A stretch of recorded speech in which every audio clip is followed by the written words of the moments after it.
las peores crisis financieras que ha vivido Estados Unidos en la historia de sus últimos años. El mercado hipotecario de la crisis del 2008 estuvo enmarcado por un nuevo sistema donde los prestamistas vendían las hipotecas a bancos de inversión, los cuales combinaban miles de hipotecas y otros préstamos para crear derivados llamados CDO. Estos bancos de inversión pagaban a calificadoras para que evaluaran estos CDO, los cuales recibían unas calificaciones de AAA, y gracias a esto se volvieron mucho más populares y los prestamistas comenzaron a hacer préstamos mucho más riesgosos, ya que entre más CDOs vendían, más ganancias podían obtener. Las ganancias de viviendas y sus precios se dispararon ya que todos podían acceder a una hipoteca. Se otorgaron muchos préstamos a personas que no podían pagarlas, y es que nadie se esperaba analizar qué pasaría si se dejaba de pagar la deuda. Esto causó la mayor burbuja en la historia. Los bancos de inversión preferían los préstamos subprime ya que estos otorgaban mayores tasas de interés. El mercado de los CDO se derrumbó, los bancos de inversión quedaron con cientos de miles de dólares en préstamos, CDOs y bienes raíces que al final no pudieron vender. Así es, en cuanto a las entidades prestamistas, primero debemos contextualizar sobre Fannie Mae y Freddie Mac, que en su momento eran enormes prestamistas hipotecarios en Estados Unidos y que en octubre del 2008, tras la crisis financiera, pasaron por la absorción general.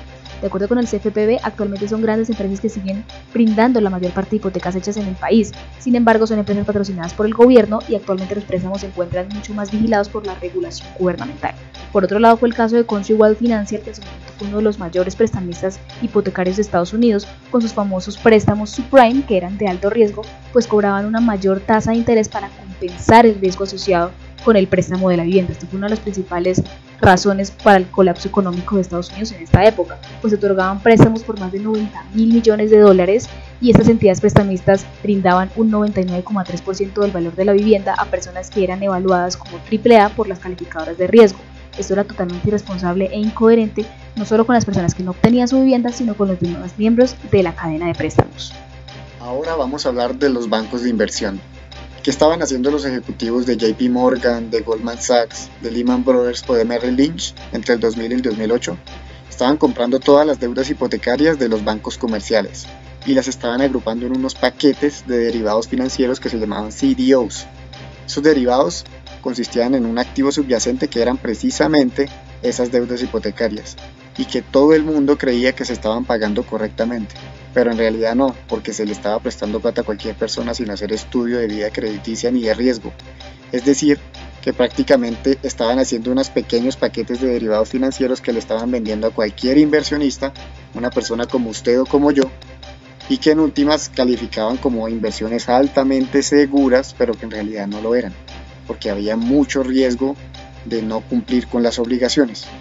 Es de esta manera que los bancos de inversión hicieron ese papel importante dentro de la crisis del 2008, vendiendo todos los CDOs que podían para ganar más plata. Entonces vamos a hablar sobre el tema principal de las tres calificadoras como Moody's, Standard & Poor's y Fitch, del cual indujeron a que los bancos vendieran bonos de alto riesgo con etiquetas de bajo riesgo y que dieran estas compensaciones por dar su reporte de calificación y que también ganaran fortunas por dar calificaciones de AAA a valores riesgosos y que pudo haber solucionado acortando los fondos a prestatarios riesgosos. En consecuencia también esto trajo conflictos de intereses, no solo porque no se alinearon a estas calificadoras de riesgo a sus parámetros de calificación crediticia, sino que también no tuvieron compromiso de transparencia, o universidades como Harvard, donde participa el profesor economista Larry Summers, y en Colombia Glenn Hobart, que causaron grandes riesgos en las fluctuaciones de los precios de los activos de otras firmas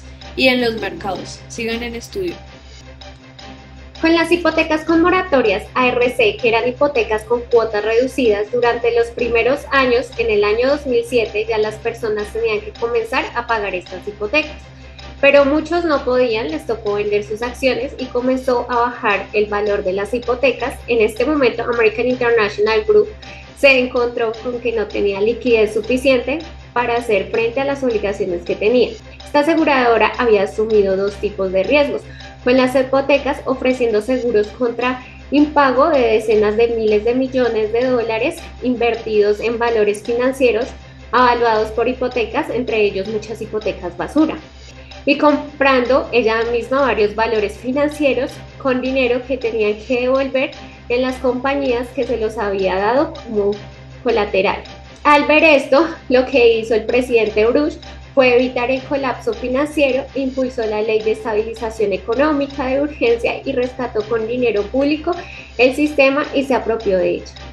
En otras noticias sobre el gobierno, todo empezó por la desregulación en el gobierno de Ronald Reagan, la cual fracasó y luego provocó una crisis. En el año 2000 sacan una ley donde se prohíbe la regulación de derivados durante la burbuja. El gobierno no hizo las investigaciones necesarias a bancos de inversiones durante la burbuja. Además que en la crisis el gobierno recurrió a las instituciones más importantes para contar lo grave que era la situación.